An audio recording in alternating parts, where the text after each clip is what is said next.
For me, my interest in stem cells began when I was young and my parents were researching different treatments for eczema. They came upon a new treatment that involved stem cells and it would have drastically improved my condition, but unfortunately I couldn't use it because it was experimental. This sparked a new interest in stem cells for me and I have researched it ever since. Today there's not much that modern medicine can't do, but the things it can't, like cure things such as strokes and diabetes, can be helped with the use of stem cells. As an individual, it is important to know the benefits of stem cells, why they aren't commonly used today, and what we can do to change that. The benefits and uses of stem cells are absolutely endless, and I'm sure that you know someone that could benefit from them. Here is a chart of just various things that stem cells can do to help the body. As you see, it can help from head to toe. You can help baldness, blindness, missing teeth, deafness, pretty much anything you name it, it can be helped by stem cells.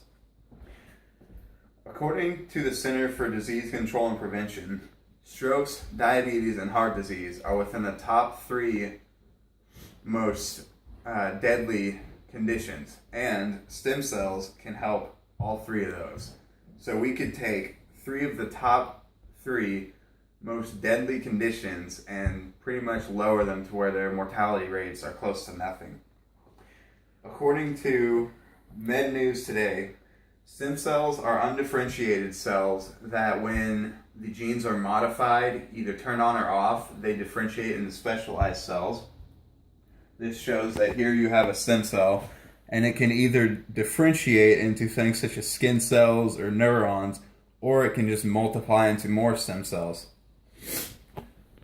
In medicine, the Mayo Clinic describes that stem cells can be manipulated to a desired cell by scientists going in and turning a specific gene on, which will manipulate the cell to change its structure into a certain cell, or they can go and turn it off, which will cause it to also manipulate into a specific cell. An example would be strokes. So when someone has a stroke, blood is blocked to their brain, and this causes brain cells to no longer receive oxygen and begin to die. Well, brain cells don't divide or regrow, so usually that person has to go through years of physical therapy to regain their brain function. And the brain eventually just kind of does a detour around that area and remaps how it works. Well, with stem cells, we could take some stem cells, differentiate them into brain cells, insert them in that area, and they'll begin to repair it and ultimately prevent years of physical therapy to try and regain it. And the National Health Association states that the organ waiting list is astronomical and grows every day. But with the use of stem cells, we could actually specifically grow organs for a person, and that would render the waiting list a thing of the past. And the way it works is they have a glass mold and they'll spray it with like a stem cell type solution, which will then begin to grow the organ. And this would be good because nowadays it's very difficult to find matches because of genes and the way the body works. But with stem cells, you would develop an organ that's specifically made for that person.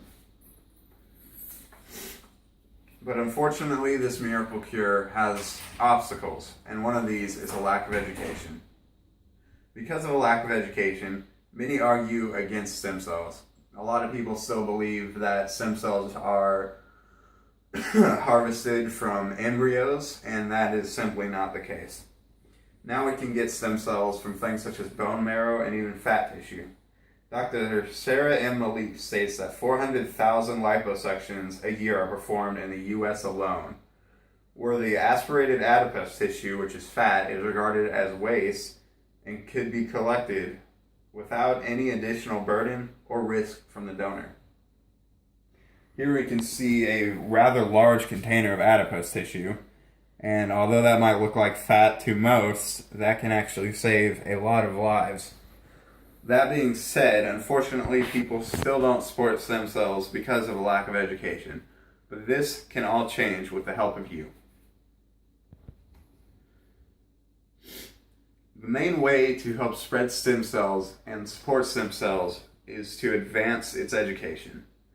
Talk to loved ones or those that suffer from a very severe condition and see if they'd want to speak out in the community, because no one knows how much we need stem cells than those who could truly benefit from it.